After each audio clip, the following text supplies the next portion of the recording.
یہاں کراچی الیکٹرک میں وزیر اعظم شہباز شریف کی ہدایت پر موجود ہوں، اور میرے ساتھ ایم کیو ایم پاکستان کے عمائدین اور میرے ڈسٹنگوشڈ کالیگ جناب امین الحق صاحب جو وزیر انفارمیشن ٹیکنالوجی ہیں، ڈاکٹر فاروق ستار، جناب مصطفیٰ کمال صاحب، انہوں نے ایم کیو ایم پاکستان کی نمائندگی کی ہے اس معاملے کو پر گفتگو کے لیے کہ کراچی کے شہریوں کو جو بجلی کی فراہمی ہے اس میں بہتری کیسے لے کر آنی ہے، اس میں ریگولیرٹی یعنی ان کو ایک خاص بہتر نظام کے ذریعے بجلی فراہم کی جائے، اور بجلی کراچی کے تمام علاقوں میں فراہم کی جائے، جو غریب علاقے ہیں، جو متمول علاقے ہیں، ہر جگہ پر بجلی کی فراہمی بہتر کرنے کے لیے، اور بجلی کی جو قیمت میں اضافے کے جو اثرات ہیں ان سے نمٹنے کے لیے ایک بہت تفصیلی گفتگو ہوئی ہے۔ جو مختلف علاقوں میں بجلی کے مسئلے ہیں ان پر بھی بات ہوئی ہے، کراچی الیکٹرک کی جو مختلف پالیسیز ہیں ان کے اوپر بھی ہم نے ایک بہت تفصیلی گفتگو کی ہے۔ تو ہماری کوشش تو یہی ہے وفاقی حکومت کی طرف سے کہ آنے والے مہینوں میں اور سالوں میں مختلف طریقوں سے، چاہے اس کے لیے قانون سازی درکار ہے،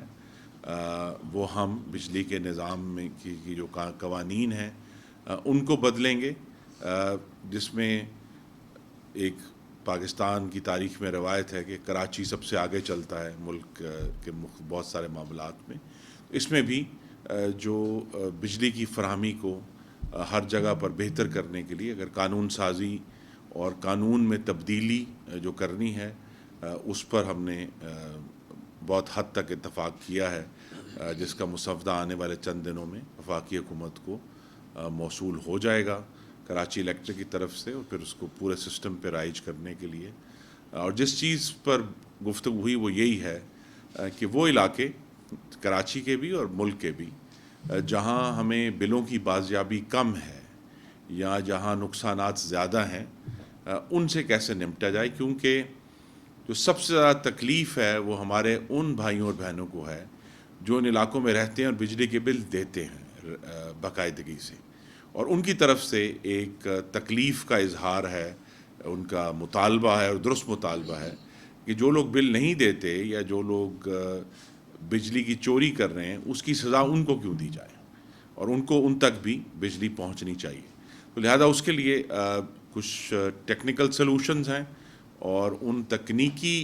حل کے لیے جو قانون سازی چاہیے اس پر ہمارا اتفاق ہے اور ہم اس کو آگے لے کر چلیں گے۔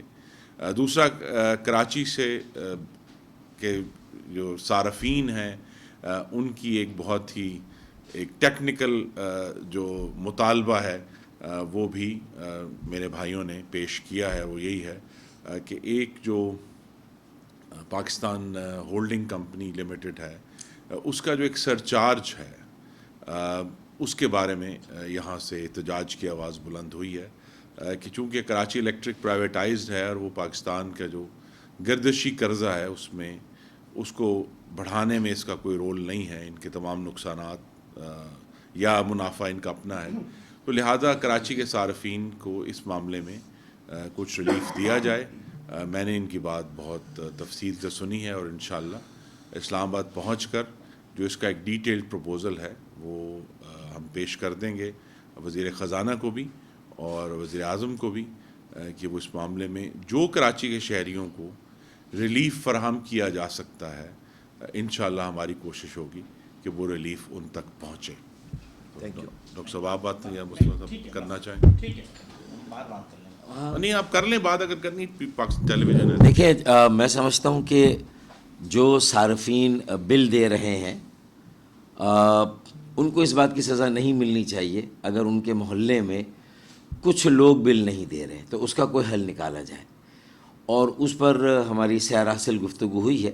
اور امید ہے کہ تکنیکی طور پر بھی قانون سازی کے ذریعے سے اس مسئلے کو حل کیا جائے، لیکن شاید فوری طور پر بہت جلدی اس کا کوئی نتیجہ نہ نکلے، لیکن بہرحال اس پر کام کرنا اور لوگوں کو ریلیف ملنا چاہیے۔ کراچی یتیمی اور لاوارسی کی کیفیت میں ہے، اور اس میں جو فوری ریلیف دیا جا سکتا ہے، وزیر خزانہ اور وزیر اعظم کو جو اعلان کرنا ہے، اور جو خرم دستگیر وزیر توانائی نے کہا ہے، وعدہ کیا ہے کہ وہ بھرپور مقدمہ کراچی کا لڑیں گے. ہم نے مصطفیٰ بھائی نے، امین الحق بھائی نے کراچی کا مقدمہ یہاں بھرپور لڑا ہے. واضح ہے کراچی تمام زبان بولنے والوں کا شہر ہے. کراچی پورے ملک سے آئے ہوئے لوگوں کی آماجگاہ، یہاں پر ملک کے ہر علاقے کا پاکستانی رہتا ہے. تو ہم نے یہ کہا ہے کہ اور اگر کے الیکٹرک پرائیویٹائز ہے تو باقی جو ڈسکوز ہیں لاہور میں یا پشاور میں یا کوئٹہ میں یا کہیں اور جو گردشی قرضہ ہے اس میں کے الیکٹرک کا اور کے الیکٹرک کے صارفین کا کوئی حصہ نہیں ہے. تو اس گردشی قرضے کو اتارنے کے لیے کم از کم یہ بوجھ کراچی والوں پر نہ ڈالا جائے، اور ان کے بل میں جو یہ گردشی قرضے کا بوجھ ہے اس کو کم کیا جائے، اور یہ ریلیف فوری طور پر دی جائے. اور یہ ریلیف دی جا سکتی ہے، اور یہ ہماری حجت ہے، یہ ہماری شدید مطالبہ ہے. اس کو کسی طریقے سے خرم دستگیر آپ کو حل کرانا ہے. ہم نے انشاءاللہ پوری کوشش کریں گے اس کے لیے. بہت مہربانی.